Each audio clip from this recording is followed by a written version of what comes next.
Petróleos Mexicanos, Pemex. Ese nombre debería ser sinónimo de prosperidad para México. Pero, ¿y si les dijera que una investigación de 40 años revela una historia totalmente diferente? La historia de cómo, lenta pero sistemáticamente, se descompuso el control sobre la empresa más importante del país.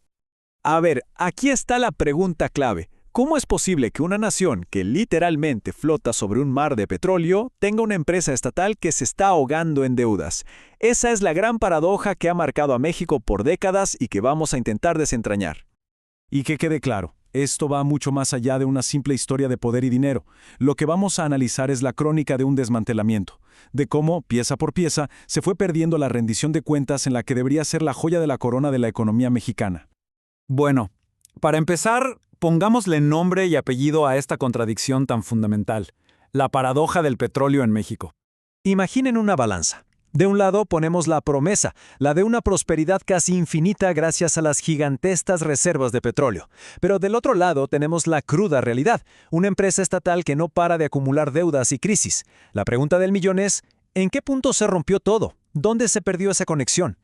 Para encontrar las raíces de este problema, tenemos que hacer un viaje al pasado. Vámonos a la era de los presidentes fuertes, a la época del Partido Único. Estamos hablando del periodo que va de 1976 al año 2000, dominado completamente por el PRI. Y como se puede ver, cada presidente trajo un cambio de dirección. Pasamos de un enfoque donde se usaba a Pemex para el desarrollo nacional a una liberalización cada vez más agresiva. O sea, las reglas del juego cambiaban con cada sexenio. Todo se acelera con López Portillo. Fue la época del boom petrolero, la de administrar la abundancia. Bueno, pues esa abundancia le dio a Pemex una libertad fiscal casi absoluta. Y claro, sin nadie que vigilara, esa libertad se convirtió en el terreno perfecto para que crecieran las semillas de la descomposición, la ineficiencia, la corrupción, todo bajo un poder estatal muy centralizado y sobre todo muy opaco. Y entonces, con De la Madrid y Salinas, el péndulo se va para el otro lado, pero con todo. El gobierno empieza a exprimir a Pemex con impuestos altísimos, provocando lo que los expertos llaman una sangría fiscal. El Estado se volvió adicto al dinero del petróleo, mientras la empresa se quedaba sin capital y hasta se vendían partes importantes. El control político seguía siendo total. Pemex ya no era una empresa, era la caja chica del gobierno en turno. Ok, aquí tenemos que hacer una pequeña pausa, porque para entender bien lo que pasó hay que definir un concepto clave. Y no estamos hablando de la corrupción de siempre, la del soborno y ya. Esto es algo mucho más grande. Hablamos de corrupción sistémica. ¿Y eso qué es? Es cuando las reglas del juego se rompen por completo. Es cuando la riqueza que es de todos se empieza a usar para el beneficio de unos cuantos. Piensan en esto. No se trata de unas cuantas manzanas podridas. Es el cesto completo el que está mal. El problema es estructural, está en los cimientos del sistema. Y este problemón, esta corrupción sistémica, se apoya en tres grandes pilares. El primero, la secrecía, o sea, la opacidad total. El segundo, la arbitrariedad, donde las decisiones se toman por favoritismos, no por el bien común. Y el tercero, el despojo, que no es otra cosa que la captura de los bienes del Estado por intereses privados. Bien, ahora demos un salto en el tiempo. Llegamos al año 2000. Llega la alternancia política, un cambio histórico. La gran esperanza era que, por fin, todo esto iba a cambiar. Pero, ¿realmente fue así? Veamos los números, que no mienten. Esta gráfica es del sexenio de Fox. La línea azul oscuro son las ganancias netas de Pemex. Y, miren esa locura, es una montaña rusa.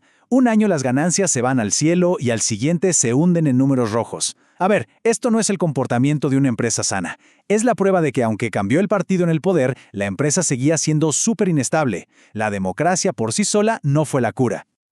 Y si pensaban que eso era volátil, esperen a ver esto. Sexenio de Calderón. La volatilidad se vuelve de locos. Vean ese pico en 2008. La utilidad se dispara más de un 500%. Uno podría pensar, ¡wow! ¡Qué genios! Pero no. Lo más seguro es que fue por un alza en los precios del petróleo. Y miren el desplomo inmediato. Una empresa seria no puede funcionar así. Queda clarísimo que el problema no era de un partido o de otro, sino del sistema. Ahora veamos el panorama político. Esta línea verde nos muestra algo bien interesante. Después del 2000, a los presidentes les empezó a costar mucho más trabajo que el Congreso les aprobara sus iniciativas. O sea, el poder ya no estaba en una sola persona. Y uno pensaría, perfecto, más contrapesos, más debate, eso significa mejor supervisión para Pemex, ¿no? Bueno, esa era la teoría. Porque aquí está el meollo del asunto. El viejo sistema, el del control presidencial absoluto, se debilitó. Pero, y este es un gran pero, no se reemplazó con nada mejor. No hubo una supervisión pública real ni un control parlamentario fuerte. Lo que quedó, en pocas palabras, fue un vacío de control. Entonces, después de analizar estos 40 años, ¿cuál es el veredicto final? Las conclusiones son contundentes. Hablamos de una corrupción sistémica que cruzó fronteras, de sistemas de control internos y externos totalmente rotos. Se crearon regímenes de excepción para que Pemex básicamente jugara con sus propias reglas. Se dio una mezcla muy peligrosa de intereses entre la élite política y la empresarial, y en la raíz de todo, una falta de responsabilidad crónica desde lo más alto del poder. Hay una frase de la investigación que lo resume todo de una forma brutal. Dice que se tuvo lo peor de dos mundos.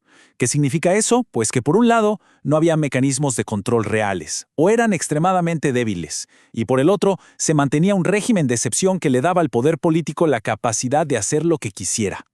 Y todo esto nos deja con una pregunta final, una que es bastante incómoda. Cuando el recurso más valioso de una nación está en juego de esta manera, ¿quién es el verdadero responsable?